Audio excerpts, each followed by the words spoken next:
O pré-candidato à presidência da República, Luiz Inácio Lula da Silva, defende então a regulação da mídia digital, das redes sociais, justamente com o objetivo de frear a disseminação de fake news, de notícias falsas nas redes sociais.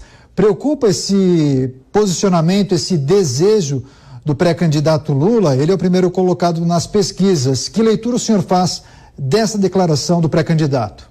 Olha, assim, não me preocupa porque eu sei que ele não está em primeiro nas pesquisas. Essas pesquisas aí, obviamente, que isso foi um conluio desses órgãos de imprensa que estão por trás dessas pesquisas para colocá-lo em primeiro, porque eles perderam a sua fonte. Eles perderam os bilhões que ia para a publicidade, teve toda uma questão jurídica que o presidente Bolsonaro fez com que as pessoas não recebessem mais como PJ e tivessem que ser contratadas, e reduziu o salário de muitas delas. Então, assim, o Estadão, Folha, todos eles se uniram contra o presidente Bolsonaro para poder estar fazendo essas pesquisas totalmente tendenciosas, e aí colocar o corrupto de 9 dedos em primeiro lugar. Aí você vê, por exemplo, teve uma pesquisa que saiu recentemente dizendo que Lula é o presidenciável que tem a maior que a população sente que seja o menos corrupto, que seja o mais honesto. Pelo amor de Deus. Assim, é fazer o povo de burro, fazer o povo de bobo. O camarada que fez os maiores escândalos de corrupção, com a cúpula do seu partido toda presa, e aí depois de ser descondenado, também um malabarismo jurídico do STF para descondená-lo, e, inclusive, todas essas ações que foram endossadas pelo próprio STF, anos depois, Fachin diz que aquelas ações estavam erradas e que, não, olha, temos que descondená-lo. E aí volta tudo para o início. Mas aí ele alega que ele foi inocentado, e não foi. Essa é uma fake news, então, já por esse conceito de que fala Alexandre de Moraes e todos os outros, aí até alguns órgãos de imprensa tratam como fake news, falas mentirosas sobre política. Essa é uma fake news. Ele dizer que ele foi inocentado, ele não foi. Ele não foi inocentado, ele foi descondenado num malabarismo, num contorcionismo jurídico para colocá-lo novamente na jogada eleitoral. E a gente sabe muito bem por quê. Porque é mais do que a presidência da República que está em jogo. É a indicação de novos ministros do STF que vai estar em jogo nos próximos anos. E aí por isso que ele foi descondenado. E aí essa fala dele demonstra, na verdade, toda essa questão que nós estamos tratando. O que eles querem é fazer uma regulação daquilo que eles consideram que seja ofensivo ou que eles consideram que deve ser censurado. Eles querem ter novamente o monopólio do discurso. Eles querem ter o monopólio da informação, porque a internet rompeu com essa bolha da informação. E aí, quando o Lula diz que, por exemplo, ele quer regular a mídia, ele não quero censurar, quero apenas regular a mídia, porque tem muita mentira sendo contada. Aí, o que ele quer? Por exemplo, quando alguém chamá-lo de corrupto, dizer que ele foi condenado, dizer que isso é censura, que isso é fake news. Que isso é fake news e que tem que ser censurado.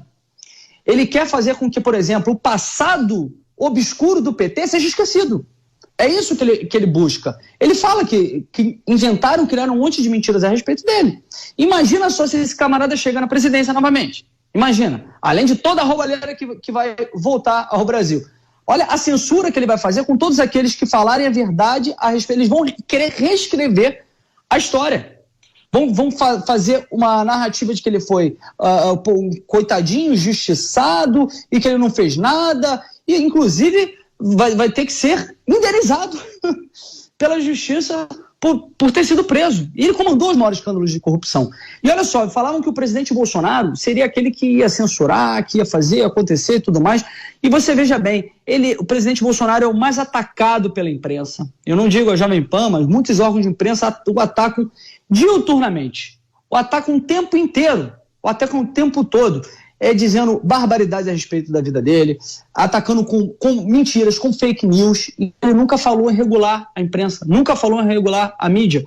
E aí você vê, esse aí que está sendo aí o novo queridinho da velha imprensa, o Lula, porque eles estão querendo novamente esses bilhões que foram cortados no governo Bolsonaro, eles querem novamente, e aí estão querendo esse cara novamente na presidência para serem censurados. É uma verdadeira incoerência, né? Um paradoxo.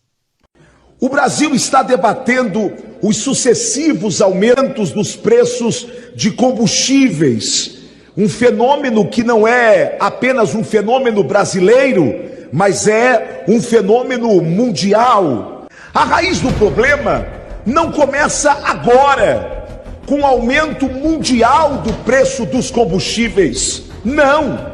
A raiz do problema começa com o Petrolão, que foi um esquema bilionário de corrupção da Petrobras, ocorridos no governo de Lula e de Dilma, que envolvia cobranças de propina, lavagens de dinheiro, evasão de divisas, superfaturamento de obras contratadas para abastecer o PT e toda a sua quadrilha. Por que nós não temos grandes refinarias que poderiam baratear o preço dos nossos combustíveis? Por causa de Lula e de seus amigos ladrões. Vou citar 2 exemplos. Nós poderíamos ter a grande refinaria de Abreu e Lima. Mas sabe quanto Lula e seus amigos ladrões roubaram só de Abreu e Lima?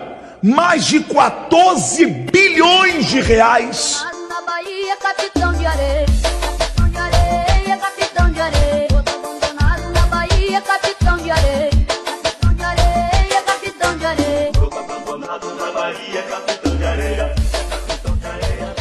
No Rio de Janeiro, nós teríamos 2 grandes refinarias, formando um grande polo petroquímico chamado Comperj.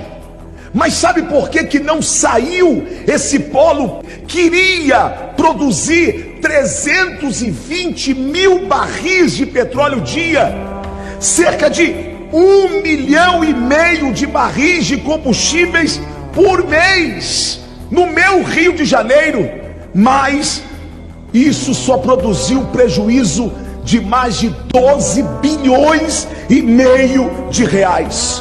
Todas as vezes que você, trabalhador, for abastecer o seu carro e ver a gasolina cara, o diesel caro, saiba que a culpa por esse aumento excessivo de preço não é do governo Bolsonaro, mas é a roubalheira através do Petrolão que Lula e sua quadrilha impôs a esse país.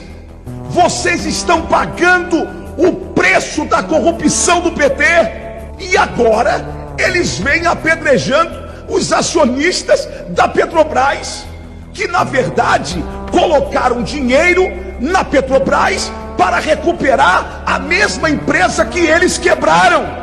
Quem indexou os preços de combustíveis ao dólar não foi Bolsonaro.